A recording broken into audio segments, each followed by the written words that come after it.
미주미에 오신 것을 환영합니다. 새해 처음으로 선보이는 투자공간 2차 세미나. 한 번의 강의가 평생의 자산으로.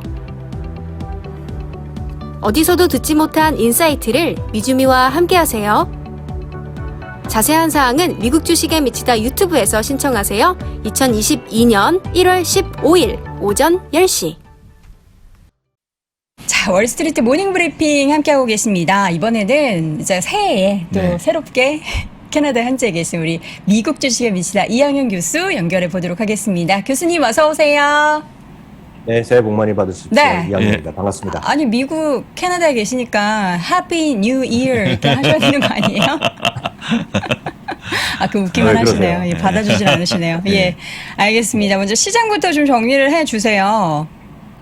네, 2021년 마지막 거래일이 하락으로 마감돼서 좀 아쉽죠. 왜냐하면 평균적으로 역사적으로 봤을 때 보면 확률이 가장 높은 날 중에 하나였거든요. 마지막 날이. 근데 마지막 한 결국 한 20분 정도 남겨놓고 S&P 500이 마이너스로 떨어졌습니다. 나스닥은 처음부터 좀 약한 모습 보여줬는데요. 나스닥이 0.6% 하락하고요. 다우지수 S&P 500은 0.1, 0.2% 정도 하락했습니다. 가장 큰 것은 역시 오미크론이 이제 우세 변종으로 되면서 48만 6천 명이 새로 나왔죠. 결국 이러면서 미국의 팬데믹의 최대의 숫자가 확진자가 나왔습니다. 그럼에도 불구하고 미국에서는 이렇게 걱정하는 눈치는 아닌 것도 사실입니다. 물론 어떤 크루즈 같은 거를 타지 말라 이런 경고에도 나왔지만 확진자 수가 늘어나는 걸 비해서 사망자 수나 입원한 수, 중증으로 가는 분이 그렇게 없죠.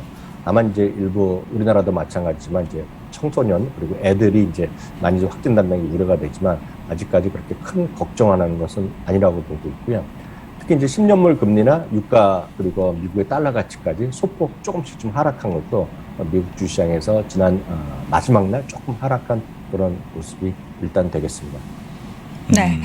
자, 그렇다면 이제 앞으로의 시장에 대한 월갈 뷰가 가장 궁금한데 오늘은 또 어떤 이야기를 들려주실까요? 네, 일단은 진행하기 앞서서 작년에 있었던 일을 간단하게 좀 크게 한번 그림을 한번 그려보겠습니다.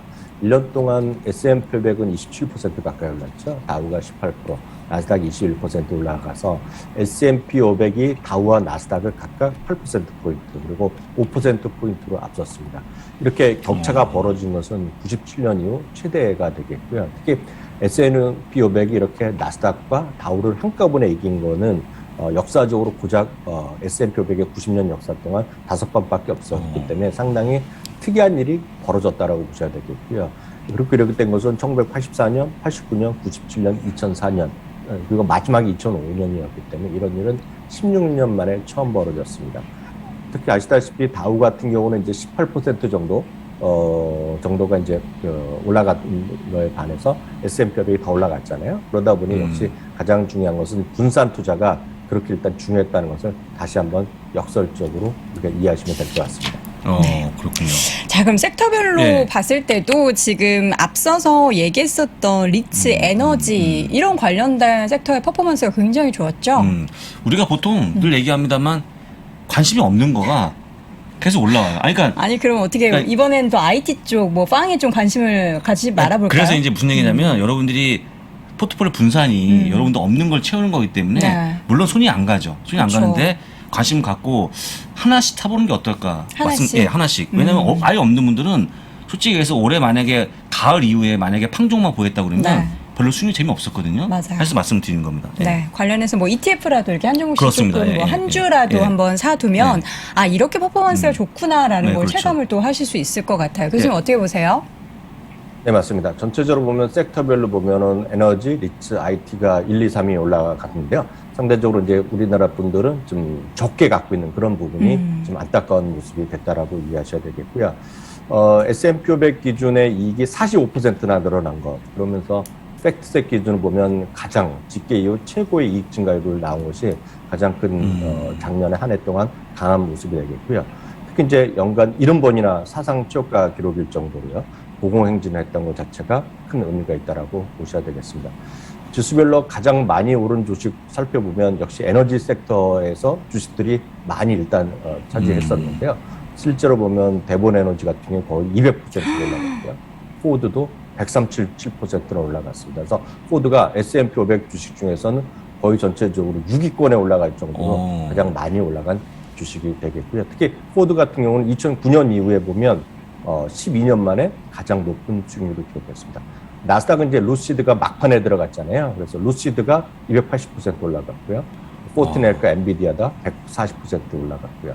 어프라이드 머티리얼스가 84% 올라갔고요. 다우지수 중에서는 홈디포나 마이크로소프트가 각각 50% 이상, 그리고 시스코, 쉐브론, 골드만삭스가 47% 이상 올라간 것이 저는 한 1년간의 가장 대표적인 주식이 되겠습니다.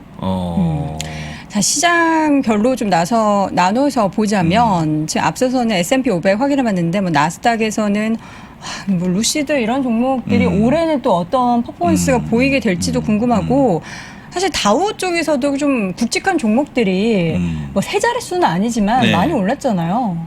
홈디포가요. 60%면 대단한 겁니다. 그러니까요. 쉽지 않은 거예요. 근데 이런 무거운 종목이? 예, 무거운 종목이 올라갔다고 보시면 되고요. 다우 지수가 제가 봤을 때는 올해 18%가 올라왔는데 네. 그 또한 대단한 겁니다. 작년에 예, 자꾸 워낙- 오라고 하시네요. 작년 이미 작년, 지나갔습니다. 작년이 벌써? 예. 작년이군요. 제가 시간 가는지 몰라갖고 하여간 네네. 굉장히 묵직한 업종들이 올라갔다고 보시면 좋을 것 같고요. 해서 좀 보게 되면 좀 이따 보여주시겠지만 홈디포, 마이크로소프트 이런 것도 올라가 특히 쉐보론 같은 것도 많이 올라가는 그런 모습 보였던 걸 확인하시면 좋을 것 같습니다. 네. 교수님 네. 자꾸 안경에 습기가 네, 그렇습니다. 들여지는 게 요즘 네. 더운가 봐요. 네. 네. 다음으로 이제 골드만삭스에서 2022년에 투자 유망 종목으로 5개 발표한 것을 좀 소개해 드리겠는데요. 확고한 기업 이익의 증가세가 뚜렷하고요. 공급망 이슈에도 불구하고 기업 이익의 마진 증가세가 뚜렷한 거를 얘기하고 있는데요. 특히 세 가지 이슈를 갖고 종목을 선정했습니다. 그래서 그걸 이제 가중 평균을 줬던 거로 보는데요. 리오프닝에 관련된 거, 그리고 인플레이션 시대에 확실하게 어떤 살아날 수 있는 거, 그리고 디지털화가에서 살아남을 수 있는 그런 경쟁력 있는 것을 선택을 하고 있습니다. 좀 몇 가지 이제 보여드리면 대부분 아시는 주식일 텐데요. 역시 작년 한 해 소위 빅5 중에서 가장 큰 재미를 못 봤던 것이 아마존인데요. 골드만삭스는 이커머스, 그리고 광고 시장, 클라우드 시장, 그리고 미디어 스트리밍, 구독 경제 시대에 최고의 수혜를 모으는 것을 아마존을 얘기하고 있기 때문에 아마존을 상당히 많은 IB나 상당히 많은 언론에서 올해 대표적인 탑픽을 선정할 때 들어가는 주식 중에 하나가 아마존이기 때문에요. 작년 한 해 재미없었던 분은 조금 더 기다려 보시는 것이 좋지 않을까 좀 말씀드리겠고요. 두 번째는 이제 월마트입니다. 월마트는 상당히 특이합니다. 월마트는 작년 내내 큰 재미를 보지 못했던 주식이죠. 대신에 2020년에 상당히 강했던 주식인데요. 아시다시피 이제 리오프닝 되면 사람들이 뭔가 조금 더 이동을 많이 하고 움직이다 보니까 월마트도 많이 갈 거라는 얘기죠. 그래서 교통량이 회복하는 것을 주요 변수로 삼고 있고요. 교통량이 회복하면서 시장 점유율은 당연히 올라갈 것으로 얘기를 하고 있습니다. 다음은 이제 많은 분들이 선호하시고 우리 부사장님도 좋아하시는 나이키인데요. 나이키는 누가 뭐라도 글로벌 최고의 브랜드 파워를 갖고 있는 대표적인 스포츠웨어이자 운동화 중에 하나가 되겠는데요. 특히 그러다 보니 나이키의 가격 결정력이죠. 경쟁력도 있겠지만 가격 결정력을 갖고 있는 대표적인 기업이기 때문에 5종목 중에 나이키를 들어갔다는 특징이 되겠고요. 나머지 저는 개인적으로 상당히 선호하는 레스토랑인데요. 치폴레 레스토랑입니다. 이제 우리나라 아직 안 들어와 있지만 멕시코 레스토랑인데요. 이거는 이제 비즈니스 쪽에서 테크놀로지, 그러니까 수많은 레스토랑 중에서 기술과의 접목이 가장 잘 돼 있다는 얘기죠. 거기는 이제 어떤 그 딜리버리에 관련된 것도 있겠죠. 종목 어떤 음식물 재료를 수급하는 데서도 IT가 많이 접목돼 있다는 거. 그리고 주문하고 거기에는 온라인과 모바일로 가는 그런 테크놀로지가 상당히 앞서 있다는 얘기를 미국에서 많이 하고 있는데요. 그래서 치폴레가 비즈니스 테크놀로지의 리더로서 이제 치폴레가 들어가 있다는 거죠. 이게 한때 $2,000 직전까지 갔다가요. 조금 쉬고 있는 그런 주식을 네 번째로 치폴레를 얘기하고 있고요. 다음은 이제 보잉입니다. 여행 재개에 관련해서 다른 주식들도 많이 얘기하고 있지만 항공주나 크루즈 그리고 호텔 이런 것보다 여행이 재개되면서 결국 수요가 늘어날 것이고 소위 737 맥스나 다른 드림라이너 같은 것에 대해서 주문이 다시 늘어날 수 있다 하면서 보잉이 5개 중에 하나가 한 자리를 차지할 정도로 관심을 갖고 있습니다. 그래서 많은 분들이 익숙한 기업들은 나이키 정도가 여러분들이 딱 이해가 되겠지만 아마존이 들어가 있고 보잉이 들어가 있고 의외로 치폴레 같은 것들도 골드만삭스에서 탑5 중에 하나를 갖고 있다는 것도 흥미로운 부분이 되겠습니다. 그렇군요. 네. 이제 보면 그 이제 아마존 많이 말씀하시잖아요. 근데 아마존이 재미없죠. 재미없는데 마침 아마존이 재미없는, 그러니까 가을이 쭉 빠지는 그 흘러내리는 그런 모습 보였는데 알리바바가 똑같아요. 흡사한 그쵸. 모습. 야, 알리바바는 물론 올해 봄 이후에 주가가 빠지는 그런 모습 보이는데 하필이면 동양의 큰 기업, 네. 서양의 큰 기업 같이 좀 재미가 없어갖고. 근데 이것도 이유가 좀 다르지 않나요? 알리바바는 다르죠. 정치적인 다릅니다만 이슈가 그렇죠. 있고. 거기는 이제 정부의 규제 때문에 그런 건데 어쨌거나 같은 동일한 종목이 빠지다 보니까 네. 보통 되게 좋아하는 되게 많아요. 이커머스 쪽에 관심이 크다 보니까 둘 다 갖고 있는 분들은 진짜 작년에 끔찍했죠. 그래서 만약에 좀 뭔가 좀 좋아지려고 그러면 뭐 하나가 좋아져야 되는데 제가 보기에는 알리바바는 좀 시간이 걸릴 것 같고 아마존부터 아까 얘기했지만 스플릿을 먼저 좀 해갖고 네. 주가를 부양하면 어떨까. 그럼 전화 좀 한번 하세요. 제가요? 네. 한번 해보게. 메일 쓸까요? 주주들의 서한 이런 거 예, 그렇습니다. 미국은 또 많이 예, 보내잖아요. 예, 맞아요. 그런 좀 운동을 했으면 좋겠어요. 미국 분들이. 그렇죠. 네. 네, 제가 꼭 하겠습니다. 하고 결과를 말씀드릴게요. 예, 알겠습니다. 자, 그러면 마지막으로 뱅크 오브 아메리카가 선정한 유망 종목 5가지 좀 확인해 볼까요? 네, 미리 말씀드리지만 골드만삭스도 상당히 시장 좋게 보고 있고요. JP모건이 가장 크게 좋게 보고 있고 비모 같은 것이 시장에 올해 들어서 가장 높게 보고 있던 반면에 안 좋게 보는 기업이 IB가 두 군데 있죠. 모건 스탠리가 4,400 정도 얘기하고 있고요. 다음은 뱅크 오브 아메리카입니다. 뱅크 오브 아메리카는 목표 주가가 4,600이니까 지금보다 올라갈 게 없다라고 보시면 되겠는데요. 특히 뱅크 오브 아메리카는 인플레이션 되는 우려를 얘기를 많이 하면서 사실 올해뿐만 아니라 앞으로 10년 동안 주가가 올라갈 것이 없다는 얘기합니다. 그렇기 때문에 적극적으로 주가가 떨어질 때 사는 것은 아주 잘못됐고 오히려 상대적으로 종목을 포인트를 아주 좁히라는 얘기를 하고 있는데요. 역시 이들도 5종목을 선정했는데요. 평균 배당을 2.2%, 그러니까 보수적으로 일단 보는 거가 되겠고요. 목표 주가까지의 계율이 상당히 높은 것들을 좀 우선했고요. 특히 인플레이션 시대가 어렵기 때문에 여기서 그나마 방어적으로 잘 견딜 수 있는 종목을 5종목을 선정했습니다.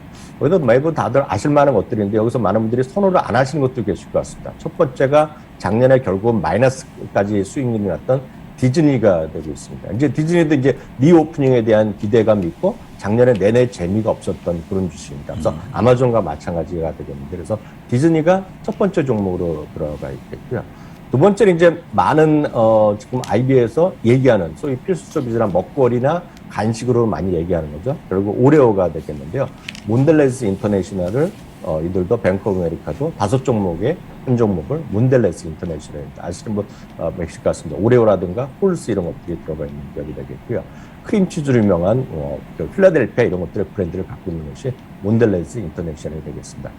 세 번째는 이제 최근에 상당히 강한 건데 헬스케어에 대한 관심이 많이 있다고 말씀드렸습니다. 그래서 앞서 이제 키움증권에서 나왔던 분도 말씀하셨지만 네. 결국은 에너지나 그리고 금융도 있지만 또 하나 많은 IB들 공통적으로 지금 얘기하는 것이 헬스케어 섹터인데 헬스케어 섹터는 유나이티드 헬스그룹도 사상 최고가를 갖고 있고요. CVSL도 결국 사상 최고가 랠리를 갖고 있는데요. 이런 것들이 많이 올라갈 것 같지 않지만 작년에도 강했지만 올해 내내 시장에서 보수적 관점에서 대응할 수 있는 기업으로 CVSL를 얘기하고 있다는 거 참고하시면 되겠고요. 금융주를 뭐 대부분 얘기하고 있는데 금융주는 선호도에 따라서 다릅니다. 그래서 금융주는 사실 저나 장숙 부사장은 이제 웰스파고를 별로 선호하는 성격은 아니지만 그리고 저희는 대신에 뱅크 오브 아메리카나 JP모건을 많이 말씀드렸는데 흔쾌하게 뱅크 오브 아메리카는 웰스파고를 이제 턴어라운드 기업 은행으로 지금 얘기를 하고 있으면서 네 번째로 웰스파고를 얘기하고 있다는 것도 참고하시면 되겠고요. 다섯 번째 이제 특이하게 이제 IT 기업 하나 들어갑니다. F5 네트워크가 되겠는데 이것도 저도 많이 소개해드렸던 기업은 아닌데요.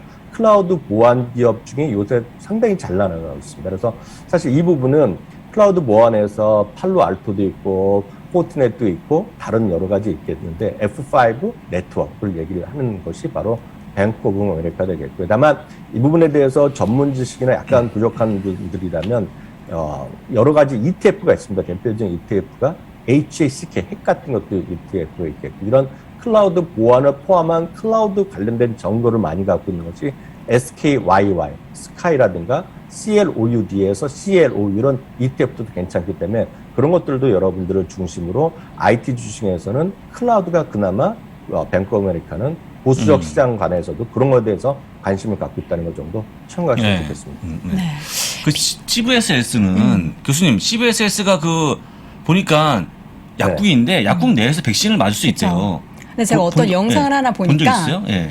봤어요. 예. 미국이나 또 이제 미국 말고 유럽 쪽에서도 예. 약국에서 백신을 맞거나 아니면 코로나 검사를 하더라고요. 예, 근데 진짜 진짜로 실제로 줄을 서 있다가 옆에 있는 물건을 필요한 거였어 하면서 짚는 그런 영상을 좀 봤으면서 아 저게 정말 실제로 가능했구나라는 거를 간접적으로 좀 그러니까요. 체험할 수 있었어요. 좋은 아이디어인 것 같아요. 그쵸. 그럼 이제 거기서 백신 맞으려고 기다리다가 비타민 사거나 네. 아니면 뭐 사리동 같은 거 사고 사리도. 개보린 사고 이런 거 아닙니까?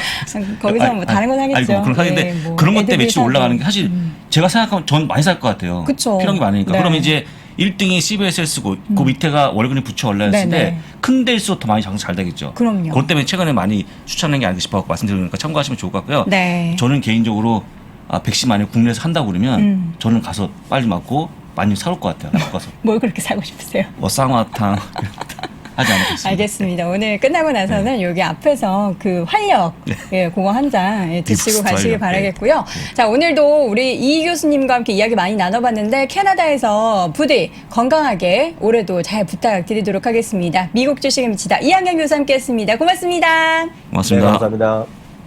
자, 이렇게 해서 월스트리트 모닝 브리핑 2022년 첫 방송을 벌써 끝낼 시간이 됐습니다. 아쉽다고 또 말씀하셔갖고 네. 우리 여도은 앵커는 쭉 10시까지 한다는 또 네. 소문이 있습니다. 아니, 뭐 소문이 있는데 그게 사실인지 여부는 잠시 후 잠시 후, 3분 뒤에 네. 이어지는 오늘 아침 라이브에서 확인해 보시기 바랍니다. 저희는 인사드릴게요. 고맙습니다.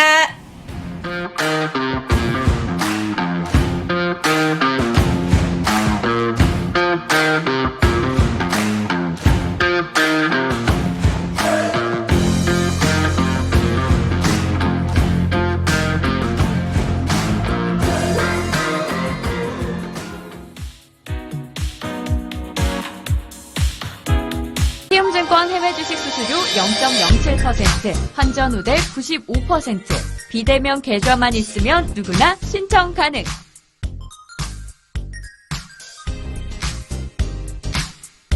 원금 손실 발생 시 투자자 귀속에 유의하세요.